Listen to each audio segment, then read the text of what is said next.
more formal market and public sector arrangements. Okay. This is critical. Okay. This is critical. Okay.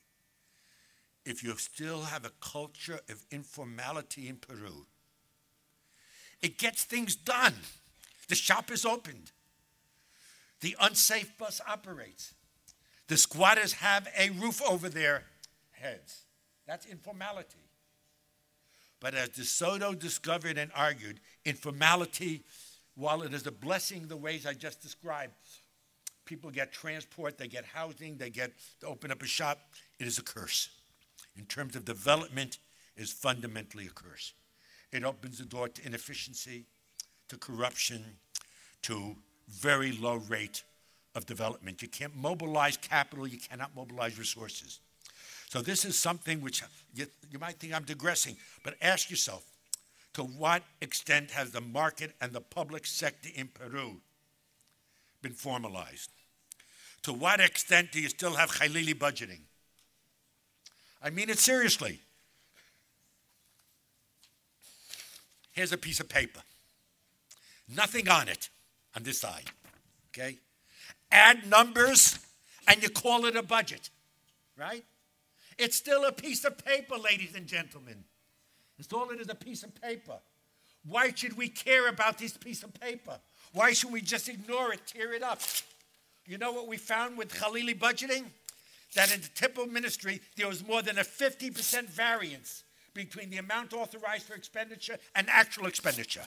More than a 50% variance. What is the opportunity for budgeting for results in that circumstance? Nothing. Wow. I got to put this together. Okay, let's go on. Now, so let's look at how we change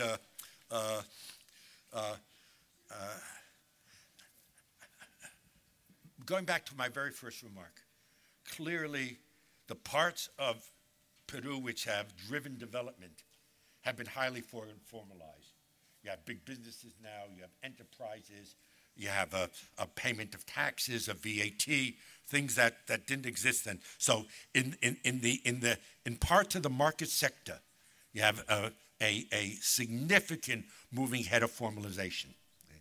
Nevertheless, I suspect that the percentage of workers who are what we call in the informal sector still is, I'll just give a guess, 30 to 50% of all employment in Peru is still informal, not recognized in law, don't pay Social Security taxes, don't get benefits from government, etc.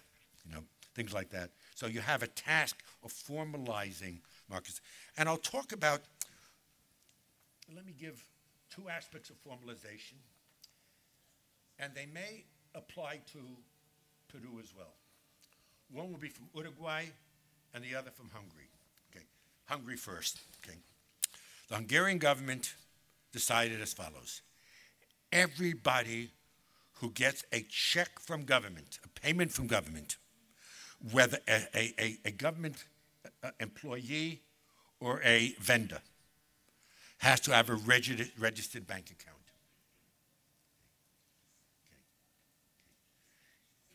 It was a remarkable discovery.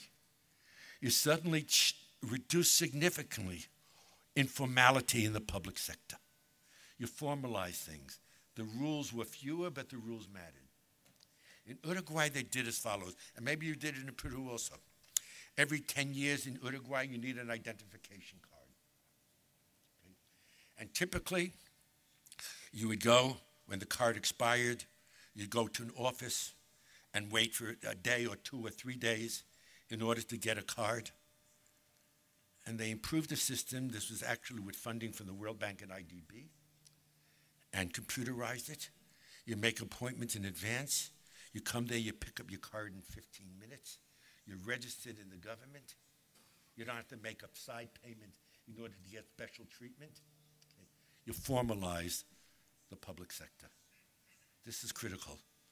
Modernizing the public sector for budgeting for results means formalizing it. Okay. Now let me move on from here. How results-based management differs from control-based management. On the left side of the screen, you have the concept of control. On the right side, results-based. And notice the clash between the two, the tension. One is hierarchical and centralized, the other is devolved and participatory. One emphasizes compliance with the rule, the other results. One controls inputs, the other specifies outputs. In one, the top level makes operating decisions. In the other, the top level makes strategic decisions. The create is to move from the left side to the right side of the screen. Now here is, I'm simply repeating now what I said earlier, but I sincerely mean it, that results-based budgeting has to focus on poverty reduction, which means as follows, that the information that you develop on results has to identify the sectors, within sectors, who is getting the money and what the impact of them is. Okay. To repeat what I said earlier, the overwhelming temptation is to provide aggregated data. Okay. An example of aggregated data is GDP in Peru in 2008 grew 10%. Is that close to what happened? Right. 10%? What? 9. Well, I gave you a bonus from the informal sector. Yeah, the informal sector was 10%, maybe. I don't know. But seriously, that's aggregated data. To budget for results, it is critical to use a poverty reduction strategy. IMF and the World Bank some years ago developed what they call poverty reduction strategy papers. Peru is one of the countries which prepares it. Every one of these poverty reduction strategy papers is supposed to have a section on the budget, and the section, I've looked at them, many of them, they're so general they don't help. So this is critically important. Now, you need a capacity to define and implement development goals. And here I want to mention that in the region, in Latin America, there are two approaches for defining the strategic directions of government. The dominant approach, the dominant approach is what we call centered around planning. Planning is the powerful process, budgeting is the secondary process. The task of budgeting is to fulfill the ambitions and the objectives of the plan. Okay. Countries which have a planning orientation include Colombia, Brazil, Mexico. Those are the main ones. Okay. There are a small number of countries, led by Chile, which have a weak planning process, but rely on budgeting in order to define strategic objectives. Okay. Here is what's critical. Okay.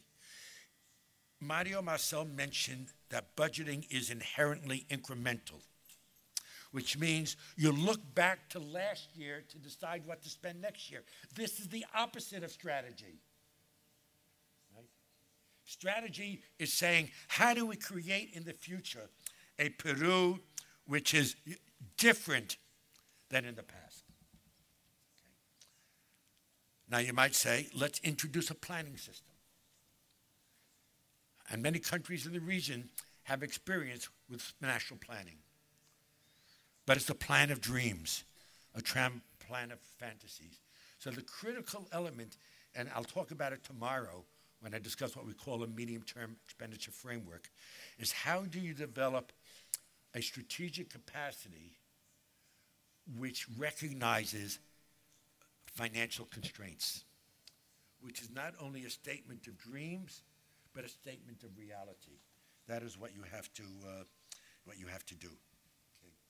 You have to de-emphasize input controls. I have reason to be encouraged that Peru has moved significantly along this direction, consolidating the line items, etc. You don't have to go as far as a country like Netherlands or New Zealand, eliminate all input data.